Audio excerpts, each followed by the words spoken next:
많은 분들이 이제 아마 이제 오늘 움직일 그 정치 테마주를 예상을 하셨겠지만, 네, 예상대로 이제 이재명 테마주가 움직입니다. 그런데 이제 장 초반 급등 이후에 아무래도 힘이 조금 빠지는 그런 모양새죠. 그래서 최근에 이제 정치 테마주를 좀 정리를 해드리고 있어요. 그래서 오늘은 이재명 테마주를 한번 보도록 하겠습니다. 일단 아시겠지만 그 이재명 지사가 그 직권남용이라든지 뭐 선거법 위반을 비롯해서 뭐 이제 친형을 뭐 정신병원에 강제 입원시켰다 뭐 이런 이슈까지 다 합쳐서 그 네 가지 정도의 혐의가 있었잖아요. 그런데 결론적으로는 네 모두 무죄입니다. 무죄.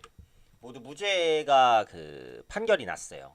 아무래도 이제 이재명 지사를 둘러싼 여러 논란, 예전에 이제 김부선 씨 사태도 그렇고, 그것이 알고 싶다라는 프로에서도 한번 이재명 지사를 둘러싼 의혹들을 많이 방영을 했잖아요. 그러면서 이번 재판 결과에 상당히 귀추가 주목이 됐었고, 일단 일부라도 이제 유죄가 나올 가능성도 꽤 높다라고 시장은 보고 있었어요. 그런데 어찌되었던 간에 무죄가 나오다 보니까 이제 자연스럽게 이재명 관련된 테마주로 수급이 쏠리는 네, 그런 흐름입니다. 물론 지금의 이제 무죄의 결과는 1심이잖아요. 1심.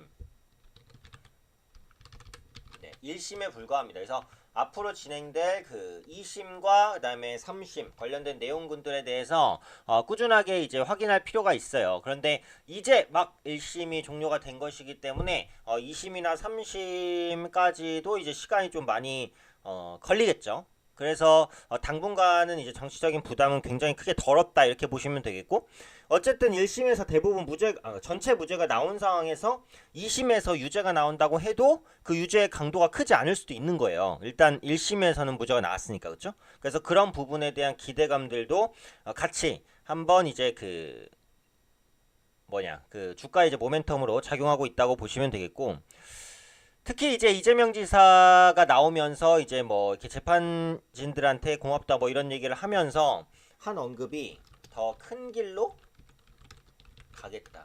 이 언급이에요. 이게 이제 또 많이 이슈가 됐었던 부분이잖아요. 더 큰 길로 가겠다. 큰 길을 보통 이제 시장 참여자들은 네, 이거를 이제 대선이다 이렇게 생각을 하고 있는 거죠.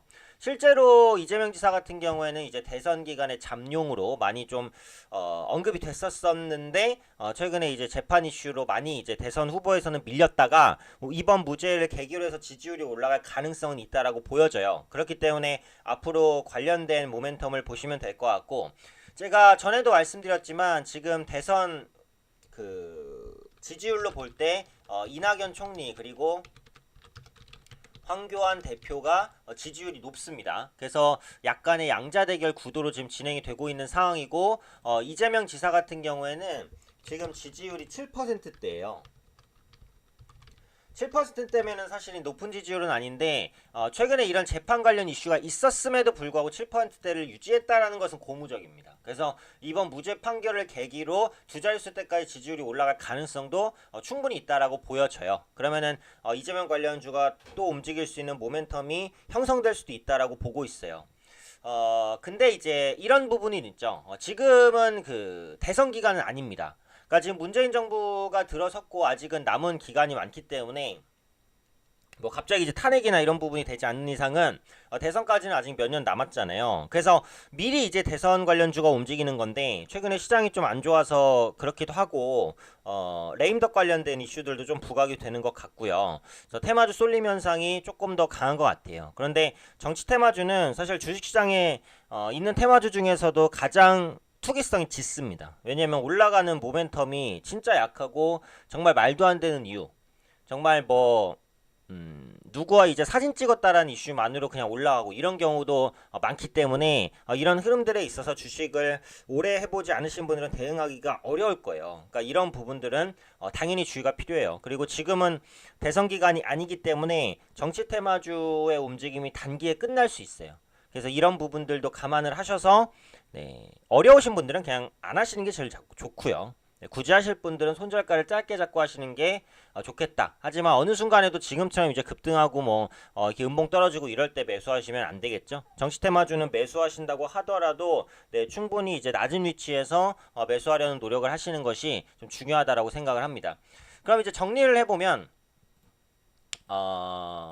사실 많아요. 굉장히 많은데 오늘 말씀드릴 종목은 한 6종목 정도입니다. 일단은 좀 대장주라고 보는 게 지금 보는 에이텍이에요. 그래서 오늘 주가 상승도 다른 테마주보다는 가장 강합니다. 그래서 상한가를 갔다가 일단 고점 부근에서 상한가 조금 꺾였는데, 이 에이텍 같은 경우 그 묶인 이슈가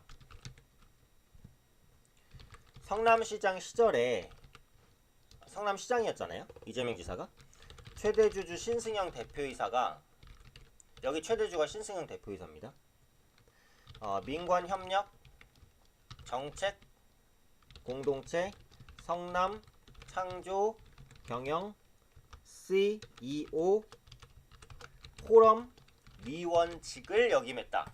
네, 복잡하죠? 성남시장 시절 최대주주 신승영 대표이사, 에이텍의 최대주주 신승영 대표이사가 민간협력 정책공동체 성남창조경영 CEO 포럼 위원직을 했다라는 겁니다. 그래서 테마주로 분류되면서 가장 강한 테마로 엮여있는 상황이에요. 아시겠지만 실제로 이재명 지사가 뭔가를 했을 때 에이텍이 직접적인 뭐 수혜를 받고 에이텍이 매출이 늘어난다? 네, 거의 뭐 가능성이 없는 얘기죠.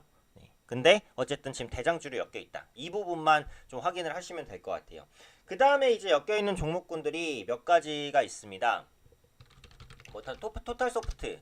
토탈소프트도 보시면은 이제 장 초반에 급등을 했다가 상승폭을 많이 반납했는데, 토탈소프트는 이제 대표이사가 이제 이재명 그 지사와 중앙대 이제 동문이다라는 이슈죠. 그래서 요렇게 이제 엮여 있는 게 그 토탈소프트뿐만이 아니라 이제 GL팜텍도 있고요.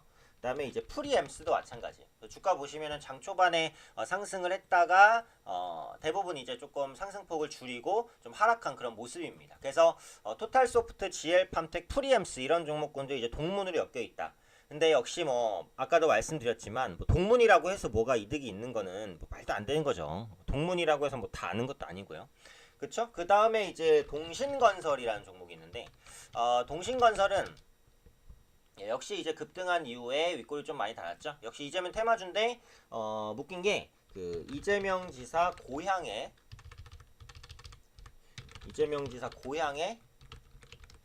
본사가 위치해 있다라고 합니다. 그래서 이 모멘텀으로 이제 엮였어요. 원래 이제 그 정치인들이 좀 성공을 하면은 자기 고향에 이제 도로를 뭐 깔거나 이렇게 인프라를 구축하는 그런 모습이 없지는 않았었어요, 사실은. 그렇기 때문에 그에 대한 기대감인데, 그렇다고 해서 실제로 이제 뭐 고향에 뭔가를 대규모 건설을 한다 이렇게 기대하기도 더 쉽진 않고, 그렇게 했을 때 정치적인 부담이 있잖아요, 당연히. 뭐 고향이니까 잘하냐 그럴 수도 있는 거고. 그 다음에 이제 고향에 본사가 위치해 있다고 해서 이제 뭐 설령 개발한다고 이 기업이 뭐 그 회사 가치가 올라갈 수도 있긴 하지만, 이거는 역시 이제 기대하기 어려운 그냥 묶인 이유다라고만 보시면 될 것 같아요. 그다음에 이제 형제엘리트가 있는데, 형제엘리트가 이제 뭐 실적 모멘텀까지 같이 불면서 오늘 올라갔는데, 어쨌든 이것도 이재명 테마주 성격이 훨씬 강해요. 그래서 이재명 지사의 이제 정책, 그 무상 교복 관련주로 엮여 있습니다. 그래서 지금 말씀드린 종목, 일단 에이텍이 대장주로 군림하고 있는 상황이고, 그 다음에 동문 관련주 토탈소프트, GL팜텍, 프리엠스, 그 다음에 고향에 본사가 위치해 있다고 해서 동신건설, 그 다음에 무상교복 관련주 형제엘리트, 그 다음에 찾아보시면 한 3, 4종목 정도가 아마 더 나오실 거예요. 그래서 한 10종목 정도가 지금 그 테마주로서 형성이 돼 있으니까 요거 이제 참고하시고 매수하라는 말씀은 아닙니다. 그래서 관련주를 간단히 짚어드리는 관점, 왜 엮였는지까지 말씀을 드리는 거고, 지금은 대선 기간이 아니기 때문에 다시 한번 말씀드리지만 이런 정치 테마주의 흐름이 단기에 꺾일 수 있어요. 그래서 이런 부분들은 꼭 유의하셔서 대응을 하셔야 될 것 같고, 정치 테마주는 어려우면 매매를 안 하는 게 좋습니다. 그 반드시 기술적인 접근이 필요하고 고가에 따라가지 마시고, 웬만하면 낮은 위치에서 사시면서 손절가를 짧게 가져가는 단기 트레이딩 전략, 이게 이제 정치 테마주를 매매하는 기본이니까 이 부분 꼭 염두하셔서 참고해 보시면 좋을 것 같습니다.